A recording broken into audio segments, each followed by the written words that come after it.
나라가 외세에 흔들릴 때 혹은 부조리한 시대마다 분연히 일어서 민중이 살아있음을 보여줬던 이 땅의 사람들.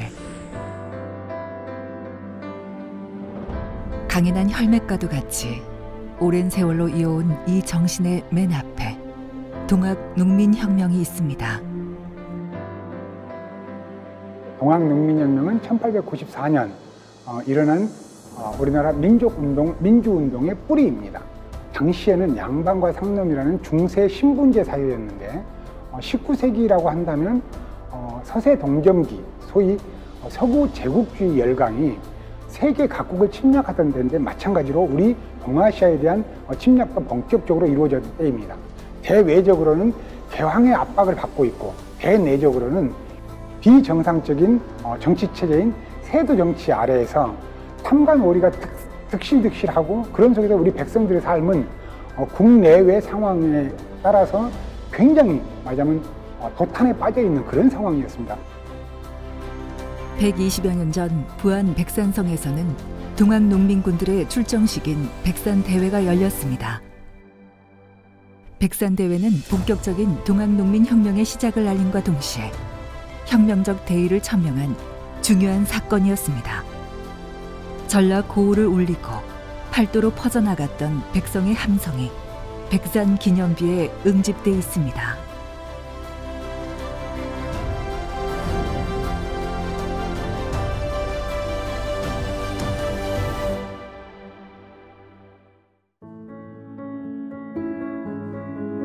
광활한 평야를 가로질러 동진강이 완만한 곡선으로 흐르고 그 옆으로 고부천을 겹삼은 나지막한 백산이 있습니다. 그 야트막한 산이긴 하지만은 사방을 조망할 수 있고 부안, 고창, 정읍, 김제를 연결하는 어떤 교통의 요충지였던 겁니다. 그리고 이곳에는 이제 그 농민군들이 모였을 때 가장 중요한 것 중에 하나가 식량 문제인데 바로 이 백산에 식량을 저장해 놓은 또 창고가 있었어요. 이러한 조건들이 다 맞아 떨어졌기 때문에 백산을 중심으로 그 농민군들이 모이게 된 거죠. 당시 전라고부 군수 조병갑은 온갖 학정과 가렴주구를 일삼고 있었습니다. 견디다 못한 농민들은 진정을 내지만 묵살당하고 이에 전봉준을 비롯한 동학도 20명은 거사를 작정하고 사발 통문을 작성합니다.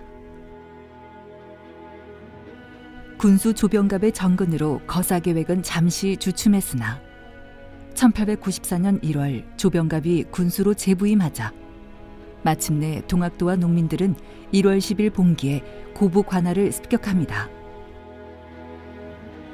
봉기한 민중은 수탈당했던 미국 수천석을 확보하고 백산에 창의소를 설치합니다. 3월에는 고창 무장현에서도 봉기한 후 전라 각지의 소식을 전해 백산에 총집결할 것을 알립니다. 마침내 1894년 음력 3월 26일 전라도 부안 백산성에 수천의 동학도와 농민 8천여 명이 집결했습니다. 고부 봉기는 1천여 명, 무장기포에서는 4천여 명이었던 농민군이 백산대회에서는 숫자가 훨씬 늘었습니다.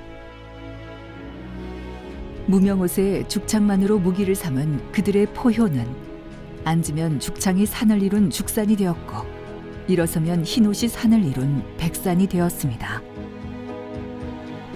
우리가 의를 들어 여기에 이르렀음은 그 본의가 결코 다른 데 있지 아니하고 창생을 도탄 중에서 건지고 국가를 반석 위에 두고자 함이라.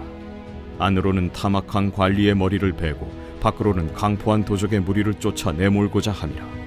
양반과 부호의 앞에서 고통을 받는 민중과 방백수령의 밑에서 굴욕을 당하는 힘없는 아전들은 우리와 같이 원한이 깊은 자이라. 조금도 주저하지 말고 이 시각으로 일어서라. 만일 기회를 잃으면 후회하여도 돌이키지 못하리라. 백산대회에서는 총대장 전봉준, 총사령 김계남, 손아중을 필두로 정식 지도부가 조직되었고 혁명의 대의를 밝히는 경문이 각지로 뿌려졌습니다. 고부와 무장을 거치며 동력을 모은 민중이 드디어 백산대회에서 대오를 갖춘 혁명군 조직으로 태어난 것입니다. 동학농민혁명의 강령에 해당되는 4대 명의가 여기에 선포가 된 거죠. 그 내용의 이제 가장 골격 핵심 내용은 반외세 반봉건으로 표현이 되긴 하는데, 안으로는 이제 그 부패한 정권을 교체하고, 그다음에 호시탐탐 노리고 있는 외세를 박익하는 민족 자주화를 추구했던 그 내용이 바로 4대 강령이 고스란히 담겨 있다는 겁니다. 백산에서 결기를 모은 동학농민군은 정읍 황토현에서 처음으로 전라감영의 관군과 정면으로 맞섭니다. 음력 4월 6일 저녁에 시작된 전투는 다음날 새벽에야 동학농민군의 승리로 끝납니다. 백산대회 출정식의 기세를 이은 최초 승리였습니다. 그러나 초기 동학농민혁명의 중요한 기점이었던 백산대회는 오랫동안 동학의 주류 역사에서 멀어져 있었습니다. 백산대회에 관한 기록이 오직 동학사에만 남아있는 데다 경문 반포 날짜도 잘못 표기됐던 때문입니다. 전라도 지역은 그 혁명의 진원지로서 일본이 조선을 점령하고 식민지화를 시킨 후에 영구히 식민지로서 경영을 하기 위해서는 그러한 저항 정신을 말살을 시켜야 되고 흔적을 지워야 된다, 이러한 부분들을 계속 가지고 있었던 거죠. 그러던 차에 이제 1914년에 이르러서 조선 총독부가 조선을 이제 그 행정구역을 개편을 하게 되는데, 근데 그때 당시 가장 컸던 게 고부군이고, 그 다음에 이제 태인현이 전통과 역사가 깊었던 곳이고, 가장 취약하고 가장 약세했던 곳이 정읍인데, 정읍을 중심으로 행정구역을 개편을 하고, 고부는 이제 면으로 격화를 시킵니다. 그리고 고부에 속했던 백산을 떼어내서 부안에다가 편입을 시켜버리죠.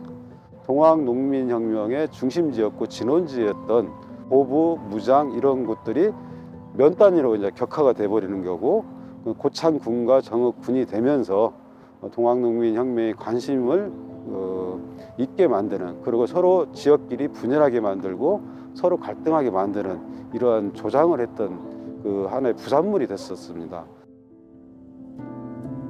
세상은 백산대회를 잊어갔지만 문헌 속에서 다시 자신을 드러냈습니다. 한 학예 연구사에 의해 기록이 발굴된 것입니다. 홍제일기는 19세기 후반 부안군 주산면 홍해마을에 살았던 기행현이라는 선비가 45년간 쓴 일기.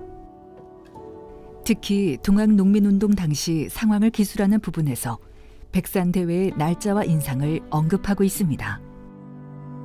음력 3월 23일 날 이제 이렇게 써 있어요. 동학 지인 4천여 명이, 이제 여기는 동학 지인이라고 했죠. 사람들이 4천여 명 정도가 남쪽에서부터 고부 백산에서 모인다고 하더라라고 하더니, 여기는 27일에 동학군이라고 썼어요. 그전에는 동학 지인, 동학 지류 이렇게 쓰다가 동학군이 어제 백산으로 진을 옮겼다고 하더라.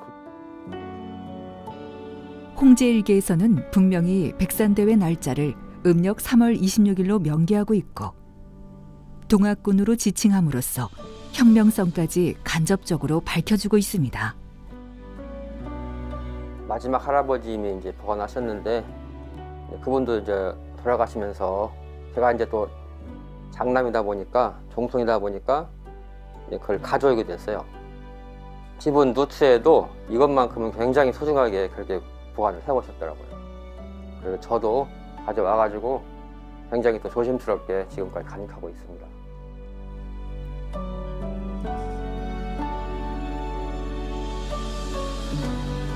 사람이 사람답게 사는 우리나라 근대 만민평등 세상을 지향했던 동학농민혁명은 일제강점기 때 축소했던 전라도 상하면의 사건이 아니라 전국적인 2차 반일 의병 전쟁이었다. 말하자면 우리나라 근대 최초 민족운동이었다는 것이 확인이 됩니다. 이후에 일제강점기 때 3.1운동으로, 그리고 해방 이후에 4.19나 60항쟁이나 5.18 광주민주항쟁이나 이런 민족민주운동의 수건지로서의 역할을 톡톡하게 해냅니다.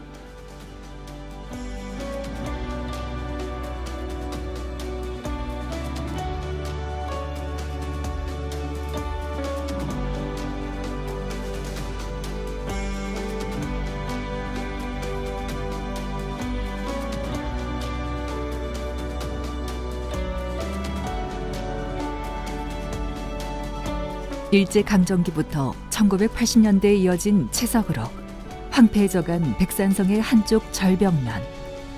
마치 백산대회가 외면당한 세월처럼 백산성의 가슴도 후벼졌습니다. 이제는 우리가 백산을 돌봐야 할 때 120여 년 전 백산에서 들려오던 동학농민군의 함성에 귀 기울여 그들과 만나야 할 때입니다.